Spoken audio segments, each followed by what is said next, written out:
अस्सलाम वालेकुम, welcome to my YouTube channel easy math by Areej.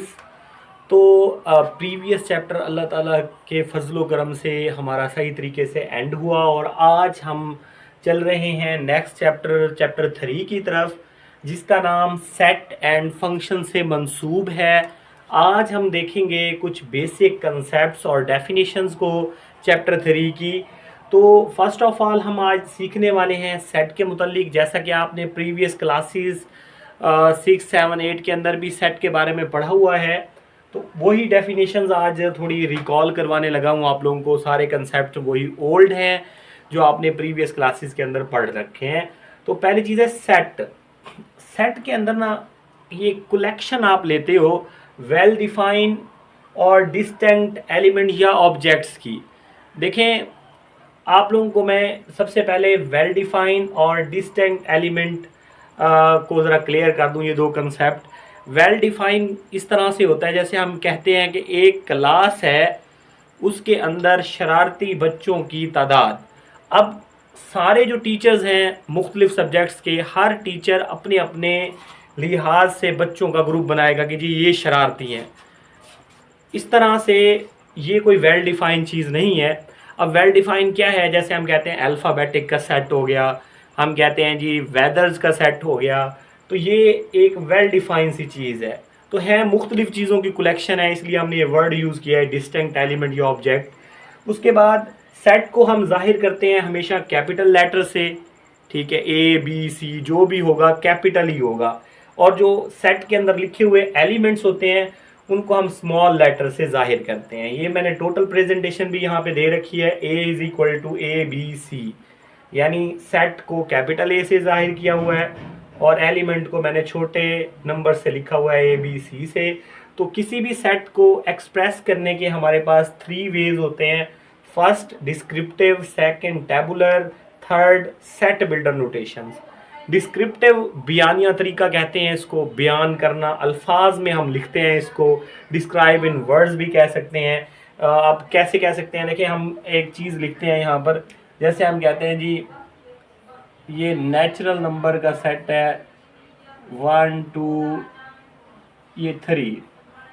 अब इसको डिस्क्रिप्टिव में अगर हम लिखते हैं, बयानिया तरीके में लिखते हैं, तो हम कहेंगे कि जी ये पहले 3 कुदरती अदाद का सेट है। ये अल्फाज में डिस्क्रिप्टिव में लिखा गया।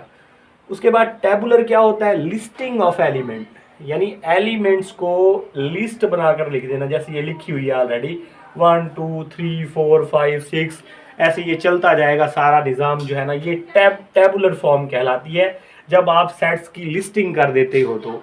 अच्छा, उसके बाद नेक्स्ट सेट बिल्डर नोटेशन, ये हमारे पास इम्पोर्टेंट मेथड है। इसमें आप क्या करते हो जी, सिंबल्स का और लेटर्स का यूज़ करते हो किसी भी सेट को एक्सप्रेस करने के लिए। जैसे मैं ये यहाँ पर मैंने लिखा है, ये मैं सेट लिखने वाला हूँ सेट बिल्डर नोटेशन में, वही जो मैंने ऊपर लिखा है। तो इसमें हम क्या कर सकते हैं, जो नंबर ऑफ एलिमेंट्स होते हैं सेट के, जो एलिमेंट्स हैं इनको हम एक स्पेसिफिक नेम दे देते हैं एक्स का। एक्स इसको पढ़ते हैं जी सच दैट एक्स, भाई एक्स कौन से सेट से बिलोंग कर रहा है जी? एक्स बिलोंग कर रहा है नेचुरल नंबर के सेट से। किससे? नेचुरल नंबर के सेट से। और मज़ीद आप इसकी और भी चीज़ें लिख सकते हैं। जैसे इस सेट में हम लिख सकते हैं कि भाई फर्स्ट एलिमेंट 1 है और लास्ट एलिमेंट 3 है, तो लिख सकते हैं इस सेट को कि ये सेट 1 से बड़ा है और 3 से छोटा है। तो ये जो फॉर्म होगी इस तरह से लिखी हुई, इसको हम कहेंगे कि ये सेट बिल्डर नोटेशन है जी। उसके बाद कुछ सेट्स की भी टाइप्स हैं। जैसे कि हमारे पास पहली टाइप सिंगल्टन सेट की है। जैसा कि नाम से भी आपको महसूस हो रहा होगा, सिंगल्टन का मतलब होता है जिसके अंदर जस्ट 1 एलिमेंट हो, 1 मेंबर ऑफ अ सेट हो, उसको हम कहते हैं सिंगल्टन सेट। मैंने यहाँ पर लिखा हुआ भी है सिंगल्टन सेट में 1 हमारे पास सिर्फ एक एलिमेंट है, इसलिए हम लोग इस सेट को सिंगल्टन कहेंगे। एम्प्टी सेट या नल सेट, ऐसा सेट जिसमें कोई एलिमेंट ना हो, जैसे उसको हम 5 से भी जाहिर कर सकते हैं, खाली ब्रैकेट्स लगा के भी लिख सकते हैं। इक्वल सेट क्या होता है? 2 सेट्स उस वक्त इक्वल्स होते हैं अगर उनके एलिमेंट्स की तादाद और उनके मेंबर्स की जो शेप है, एलिमेंट की जो शेप है वो एक जैसी हो। जैसे देखो 3 एलिमेंट इसमें है 3 इनमें है, पहला क्राइटेरिया। दूसरा क्या है कि यहाँ भी 1 है तो इस सेट में भी 1 है। ऑर्डर को हम एक इक्वल सेट के अंदर नहीं इतना ज़्यादा गौर व फिक्र करते, जस्ट ये है कि एलिमेंट जो ए सेट में है वो बी में होने चाहिए, तो ये इक्वल सेट के लिए ज़रूरी कंडीशन है। फिर इक्विवेलेंट सेट इक्वल सेट का बड़ा सेट होता है। इक्विवेलेंट में ये है कि नंबर ऑफ एलिमेंट्स इक्वल होने चाहिए। सेट के एलिमेंट की नेचर चाहे डिफरेंट हो, यहाँ 1 2 3 है, यहाँ ए बी सी है, ये मैटर नहीं करता। लेकिन देखो यहाँ भी 3 एलिमेंट्स हैं, यहाँ भी 3 एलिमेंट्स हैं, तो इस सेट को हम कहते हैं इक्विवेलेंट सेट। इक्विवेलेंट सेट का सिंबल ये वाला है, ये जो बना हुआ है ए इक्विवेलेंट टू बी, और इक्वल का ये है ए इज इक्वल टू बी। अब हमारा मोस्ट इंपॉर्टेंट कंसेप्ट है सब सेट का। सब सेट बेसिकली क्या होते हैं कि एक मेजर सेट होता है, उस मेजर सेट के अंदर हम थोड़ी थोड़ी चेंजिंग करके उसके कुछ एलिमेंट्स लेकर नए सेट्स क्रिएट करते हैं। तो उन सेट्स को जो इस बड़े सेट में से क्रिएट होते हैं उनको हम लोग कहते हैं कि ये सब सेट हैं।